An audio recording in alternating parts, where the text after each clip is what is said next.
first QueerOntario Salon, and we hope to produce a series of these once every few months, and we're in plans for our February one, so hopefully you'll stay in touch and come around.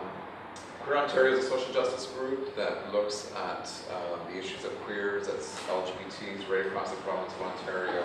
We tend to be a cutting-edge, progressive, somewhat radical group that looks at celebrating our diversity as queer people and not necessarily working all that hard at trying to fit in terms of what the straight world expects of us. Part of our work involves a pressing issues survey that we have conducted across the province. And I want to credit our Secretary Martin Oterola for that, who's our techie person tonight as well. And what came out of that survey, a major issue that arose from that survey, is the issue of healthcare. And we thought that would be a apropos topic to begin with tonight for a salon in which we could look at those issues. Do people know what a salon is? Why we're calling it a salon? Does anyone know? The active members of QueerOntario are not to respond because they've heard me talk about this. Anyone else know what a salon is?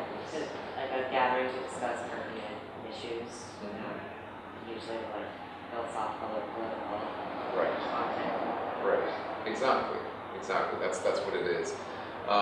This concept was invented in Italy in the 16th century, and France adopted it in a big way in the 17th and 18th centuries. And back then, it tended to be middle to upper class people who hosted a salon, bringing in a writer, a philosopher, a political thinker. And it was usually an exclusive affair that you needed to be invited to, and they would speak briefly, and then you would have a bit of a discussion with them around those ideas. At QueerOntario, we are a little bit subversive, and we like to turn things on their head, and we are not a group that wants to be exclusive. So this is why it's an open call and an open setting. This is an accessible event and quite informal. So whether you're highly educated or not educated, everyone is welcome, and we're here to kind of gather and talk about pertinent issues that are of concern to us as queers. Because one of the things we believe in is that we need to have more political discussion as a community, as a movement. And we felt that this was a space, a venue that we could create for that. So our guest speaker is Anna Travers. She's the director of Rainbow Health Ontario. Anna and I go back, I was thinking about this, we met 10 years ago.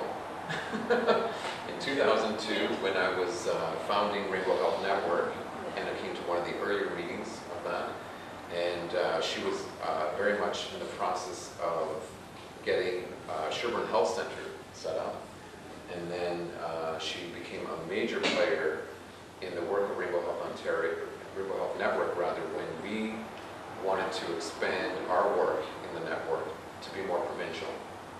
And a member of the Rainbow Health Network, who is now a colleague of mine, Andrea Daly, and I had written up a proposal that was very volunteer-based.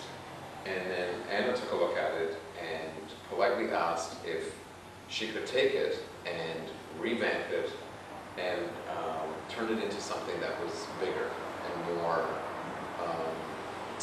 ambitious. And boy, did she ever do that. She brought teeth to this thing. At the time, George Smitherman was the Minister of Health in Ontario, and Anna, myself, Andrea Daly, and others at Rainbow Health Network lobbied to get this thing off the ground, and it took us a few years, and Rainbow Health Ontario was born. So welcome, Anna. Thank you. And the first question I have is just very general for those who may not be familiar with Rainbow Health Ontario.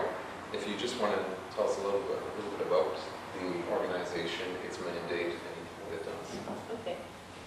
Well, thank you for the little bit of history, and it has sort of taken off in a way that I couldn't have imagined. I guess the genesis of Rainbow Health Ontario was the idea that, as you all know, mostly queer people have been doing things for themselves all over the province, and so we had people out there, running their own support groups. We had a few researchers doing work, and I'm going to make a division between lots of work going on in HIV and AIDS, not very much around other LGBT health issues. And it was really hard for people to find information because there wasn't any one place you could go to for that. So there seemed to be a lot of gaps. There seemed to be a lot of barriers to all of us having a good handle on what was going on and being able to work together and being able to network. So the idea behind Rainbow Health Ontario was really to create not a service so much as a capacity building organization. So it's within the Ministry of Health's research unit, and it's officially a knowledge transfer and exchange network. And what that really means is that we have a number of streams of things that we do, and the easiest way to break it down is to say there's a big website with lots of different databases and things that it can do, and so that primarily is our sort of vehicle for communication and information, and then we use things like Facebook and Twitter and producing print materials and things like that. And then we have a stream that is really education and training, because as many of you know, we don't have many healthcare providers who are very culturally or clinically competent when it comes to LGBT people. And they're still not putting it into many of the core curricula at the schools, at the professional schools.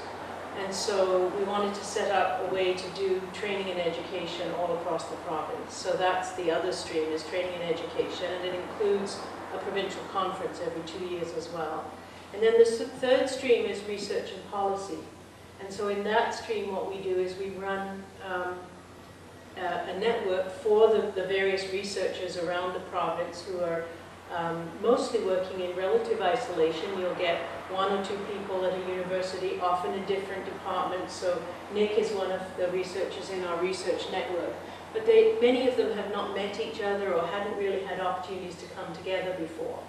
So we do have a researchers network. We kind of keep them informed. We bring them together. We pay for them to come together about once a year. We do different kinds of capacity building activities with our researchers, and also, of course, try to create places where the research itself can become more visible and be available to everybody. So one of the things we do on the website is to have researchers have their own profile. All the Ontario researchers get to have a profile and tell people what they do and put some of their papers up and things like that. So if you're trying to find who's out there doing what, you have a way to do that. We have 5 different databases trying to kind of collect information together. So the researchers database is one. We have another database where if you're trying to find a service provider of some sort, you can search by region or by the type of provider. And I have to say we don't have tons. We have a couple of hundred, and they're not all doctors. They can be anything from massage therapy, physicians, dentists, private practice people. But it is slowly growing. So that's 2. We have a database of trainers around the province, so people who do training besides us, because we didn't want to feel that we were the only game in town, can list themselves as a trainer. We have a resource database, so if you're looking not so much for the kind of articles that you would find in a university library, but reports, brochures, posters, policy documents, the kinds of things that you often can't find very easily. We collect those, and those are in the resource section, and you can, again, search for those under different kind of titles. If you're just looking for stuff on mental health, or you're just looking for stuff on trans, you can search by keywords. It's been around 4 years now. Yeah, about 4.5. 4.5 years, right, because it was set up and all that. Yes. Yeah. What's your sense of the kind of health issues that people are facing? And I kind of asked that kind of from the perspective of outside of Toronto, per se. What's the reality, health and well-being wise, for queers across the province? One thing I didn't say, which I do actually want to mention because it's really important, is we have 7 staff based here in Toronto, so that we're quite lucky to have people doing these various activities here. But we also had a group of outreach workers. And when we set it up, it was when they were setting up the Local Health Integration Network System, so the LINs, which is how they've organized healthcare now. There are 14 of them in Ontario. And we have an outreach worker in each of the LINs. They're not 14 full-time people. They're 14 people who are regular people who are well connected with LGBT communities who work 10 hours a month for us. So it's usually a little part-time job for them. But they connect us with every part of the province. Because, as you know, it's hard to be in Toronto and really have a good read on what's going elsewhere.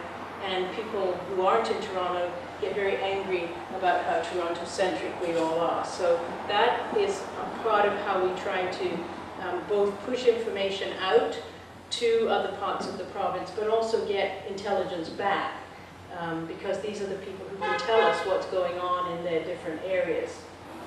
Well, I would say it's very mixed.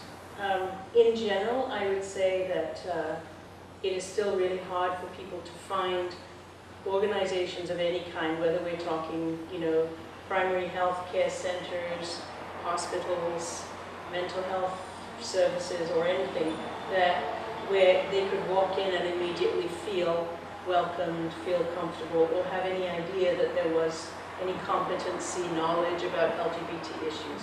I would say that's still the case in vast numbers, in the majority of organizations, probably here as well. I don't know if you would agree, but we all use our friends and our networks and our various wiles to try to figure out, is this a place that would be comfortable for me? Do you have any signs or signals that LGBT people would be welcome? But often you don't know, because there are no signs or signals. It is coming along, and there are certainly, in quite surprising places, amazing things going on.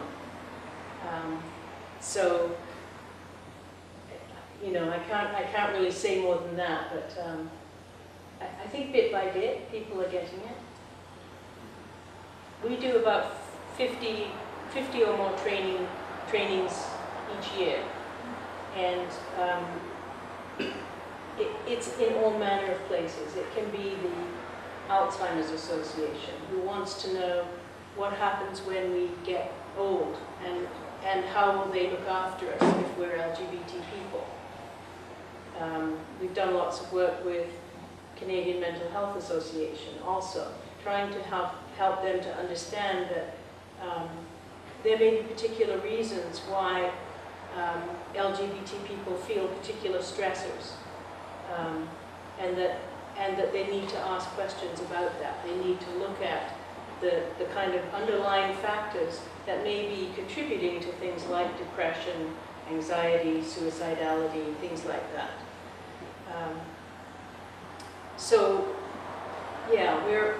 We and others are desperately trying, but I would say we've still got a long way to go.